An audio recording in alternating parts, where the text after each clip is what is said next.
Hi aspirants. இன்னைக்கு நான் பார்க்க போறது ஊக்கமுடைமைகள் அந்த அதிகாரத்துல குறள் 6 இருந்து 10 வரைக்கும் பார்க்க இருக்கும். ஃபர்ஸ்ட், உள்ளுவது எல்லாம் உயர்வு உள்ளல் மற்ற அது தள்ளினும் தள்ளாமை நீர்த்து. உள்ளுவது எல்லாம்னா நினைப்பது எல்லாம், நாம் நினைக்கக்கூடிய எல்லா விஷயங்களும் உயர்வாக இருக்க வேண்டும், உயர்வு உள்ளல். மற்றது தள்ளினும் தள்ளாமை நீர்த்து, அந்த விஷயங்கள் நடக்காவிட்டாலும் சரி நாம் தவறாமல் உயர்வான உள்ளத்தையே கொண்டிருக்க வேண்டும் என்பதாக இந்த குறள் கூறுகிறது.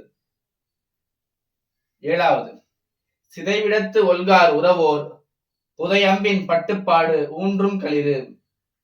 சிதைவிடத்து அழிவே வந்தாலும் ஒல்கார் உறவோர், மன வலிமை மிக்கவர்கள், உறவோர்னா மன வலிமை மிக்கவர்கள் தளர மாட்டார்கள், ஒல்கார்.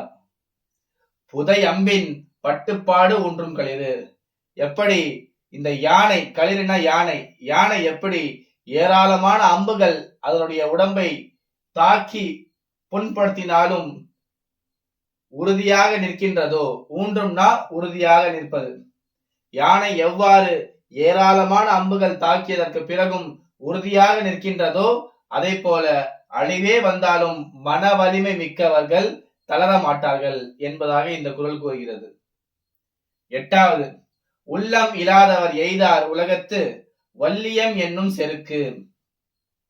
உள்ளம் இல்லாதவர், மற்றவர்களுக்கு கொடுக்கக்கூடிய எண்ணம் இல்லாத நபர்கள், மற்றவர்களுக்கு கொடை கொடுக்கும் அந்த எண்ணம் இல்லாத நபர்கள் எய்தார்னா அடைய மாட்டார்கள், அடைய மாட்டார்கள்.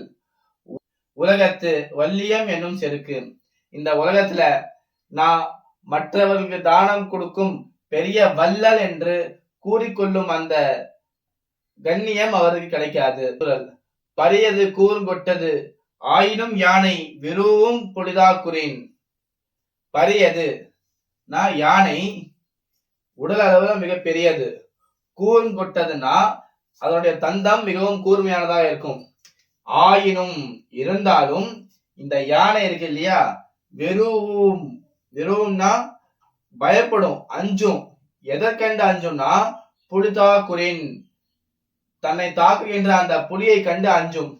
இதுதான் மன வலிமை மிக்கவர்களுக்கும் மன வலிமை இல்லாதவர்களுக்கும் இருக்கக்கூடிய அந்த வேறுபாடுன்னு சொல்றாங்க. உரமொருவருக்கு உள்ள வெறுக்கை தில்லார் மரம் மக்கள் அதிலே வேறு. அதாவது தன்னுடைய மனதில் உரம் எண்ணக்கூடிய அந்த ஊக்கத்தை உள்ள மனிதர்களே மனிதர்களாக கருதப்படுவார்.